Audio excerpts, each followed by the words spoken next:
നമസ്കാരം. ഈ വർഷത്തിന്റെ അവസാനം മാരുതി സുസുക്കി ഇന്ത്യയിലെത്തിച്ച ഒരു അഡാർ ഐറ്റമാണ് പുതിയ തലമുറ ഡിസയർ. അതോടൊപ്പം തന്നെ ഗ്ലോബൽ NCAP റേറ്റിംഗിൽ 5 സ്റ്റാറും സ്കോർ ചെയ്തതോടെ വമ്പൻ സ്വീകരണമാണ് ഈ ഒരു കോമ്പാക്ട് സെഡാന് ലഭിച്ചിരിക്കുന്നത്. മാരുതിയുടെ മോഡൽ നിരയിൽ നിന്ന് 5 സ്റ്റാർ സേഫ്റ്റി റേറ്റിംഗ് നേടുന്ന ആദ്യ കാർ എന്ന കിരീടവും ഡിസയർ സ്വന്തമാക്കിയിരിക്കുകയാണ്. രാജ്യത്തെ 95% ആളുകളും ഇന്ന് പുത്തൻ ഡിസയറിന്റെ പിന്നാലെയാണ് എന്ന് നിസ്സംശയം പറയാം. കാർ പ്രേമികളിൽ രാജ്യത്തെ 95% പേരും ഇന്ന് പുത്തൻ ഡിസയറിന്റെ പിന്നാലെയാണെന്ന് പറഞ്ഞാലും തെറ്റില്ല. അടിമുടി മാറ്റങ്ങളോടെയാണ് പുതിയ തലമുറ ഡിസയർ വിപണിയിലെത്തുന്നത്. 6,79,000 രൂപ എക്സ് ഷോറൂം വിലയിലാണ് കോമ്പാക്ട് സെഡാനെ വിൽപ്പനയ്ക്ക് മാരുതി എത്തിക്കുന്നത്. വാഹനത്തിന്റെ LXi പെട്രോൾ മാനുവൽ വേരിയന്റിന് എന്തെല്ലാം സവിശേഷതകളും ഫീച്ചറുകളുമാണ് ഇന്തോ ജാപ്പനീസ് നിർമ്മാതാക്കൾ വാഗ്ദാനം ചെയ്യുന്നതെന്ന് വിശദമായി നോക്കാം. ബേസ് മോഡലാണെങ്കിലും ഈ വേരിയന്റിന് ധാരാളം സവിശേഷതകൾ മാരുതി വാഗ്ദാനം ചെയ്യുന്നുണ്ട്. യൂട്യൂബിൽ ദ കാർ ഷോ ഷെയർ ചെയ്തിരിക്കുന്ന വാക്ക് അറൗണ്ട് വീഡിയോയിൽ മാരുതി സുസുക്കി അടിസ്ഥാന വേരിയന്റിന്റെ തന്നെ വളരെയേറെ സവിശേഷതകളും കംഫർട്ട് ഫീച്ചറുകളും സ്റ്റാൻഡേർഡായി തന്നെ പാക്ക് ചെയ്തിട്ടുണ്ട് എന്ന് നമുക്ക് വ്യക്തമായി കാണാൻ സാധിക്കും. എക്സ്റ്റീരിയറിൽ നിന്ന് ആരംഭിക്കുമ്പോൾ പുതിയ 4ാം തലമുറ ഡിസയറിന് റിമോട്ട് ലോക്കിംഗ് കീയും അതോടൊപ്പം തന്നെ ഹാലജൻ ലൈറ്റിംഗ് യൂണിറ്റുകളുമായി വരുന്ന പ്രൊജക്ടർ ഹെഡ്ലൈറ്റും ലഭിക്കുന്നുണ്ട്. എന്നിരുന്നാലും ഫോഗ് ലൈറ്റുകൾ ബേസ് മോഡലിൽ ഇല്ല. മുൻഭാഗത്ത് മുൻനിര മോഡലുകളിൽ ഗ്ലോസ് ബ്ലാക്ക് ഫിനിഷിൽ വരുന്ന എല്ലാ ഘടകങ്ങളും ഇവിടെ മാറ്റ് ബ്ലാക്കിലാണ് വരുന്നത്.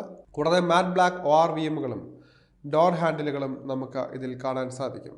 ORVMകൾക്ക് പകരമായി സൈഡ് ടേൺ ഇൻഡിക്കേറ്ററുകൾ ഫെൻഡറിലാണ് നൽകിയിരിക്കുന്നത്. ഡിസയറിന്റെ മറ്റ് ഉയർന്ന മോഡലുകളിൽ ഫ്രണ്ട് ഗ്രില്ലിലും സൈഡ് വിൻഡോ ലൈനിലും റിയർ ടെയിൽ ഗേറ്റിലും കാണുന്ന ക്രോം ഘടകങ്ങളും ബേസ് മോഡലിൽ ഇല്ല. ഫ്രണ്ടിൽ ഹാലജനാണ് എങ്കിലും ടെയിൽ ലൈറ്റുകൾ ഇപ്പോഴും LED യൂണിറ്റുകളാണ്. മുൻനിര മോഡലുകളുടെ അതേ യൂണിറ്റുകളാണ് ഇവ. സ്മോക്ഡ് ഇഫക്റ്റ് കവറിനൊപ്പം ഇത് ലഭ്യമാണ്. മാരുതി സുസുക്കി ഡിസയർ LXiക്കൊപ്പം സ്റ്റാൻഡേർഡായി തന്നെ റിയർ ഡിഫോഗർ കമ്പനി വാഗ്ദാനം ചെയ്യുന്നുണ്ട്.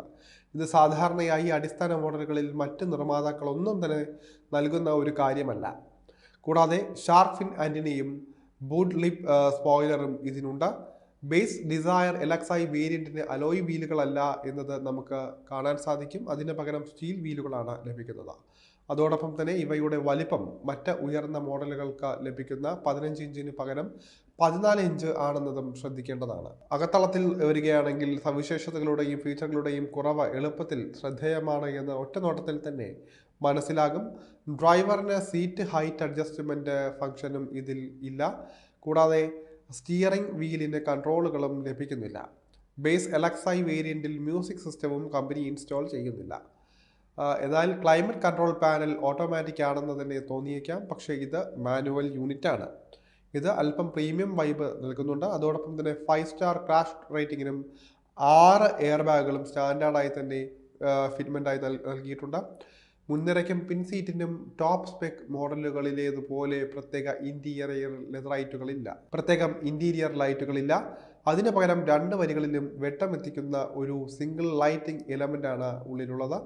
MID സിസ്റ്റം ഉള്ള സെമി ഡിജിറ്റൽ ഇൻസ്ട്രുമെന്റ് ക്ലസ്റ്ററാണ് വാഹനത്തിനുള്ളത്. 2ാം നിരയ്ക്ക് AC വെന്റുകളില്ല. കൂടാതെ കൂൾഡ് ഗ്ലൗ ബോക്സ് ഓപ്ഷനുകളും ഇല്ല. 4 വിൻഡോകളും പവർ അഡ്ജസ്റ്റ് ചെയ്യാവുന്നവയാണ് എന്നത് ശ്രദ്ധേയമാണ്. കൂടാതെ ഡ്രൈവർക്ക് 1 ടച്ച് ആപ്പ് ഡൗൺ ഫംഗ്ഷനും ലഭിക്കുന്നുണ്ട്. ORVMകൾക്ക് ഇലക്ട്രിക് അഡ്ജസ്റ്റ്മെന്റ് ലഭിക്കുന്നില്ല. IRVMന് ഡിമ്മിംഗ് ഫംഗ്ഷനും ഇല്ല. പവർ ട്രെയിനുകളുടെ കാര്യത്തിൽ എഞ്ചിൻ പുതിയ സ്വിഫ്റ്റിൽ വരുന്ന അതേ Z സീരീസ് 1.2 ലിറ്റർ 3 സിലിണ്ടർ യൂണിറ്റാണ്. പെട്രോൾ ഓപ്ഷനിൽ 80 bhp പവറും 111.7 Nm ടോർക്കും, CNG പതിപ്പിൽ 69 bhp പവറും 101.8 Nm പീക്ക് ടോർക്കും ഇത് പുറപ്പെടുവിക്കുന്നുണ്ട്. അതുപോലെ തന്നെ 5 സ്പീഡ് മാനുവൽ അല്ലെങ്കിൽ 5 സ്പീഡ് AMT യൂണിറ്റുകളാണ് ട്രാൻസ്മിഷൻ ചോയ്സുകളായിട്ട് ഉള്ളത്.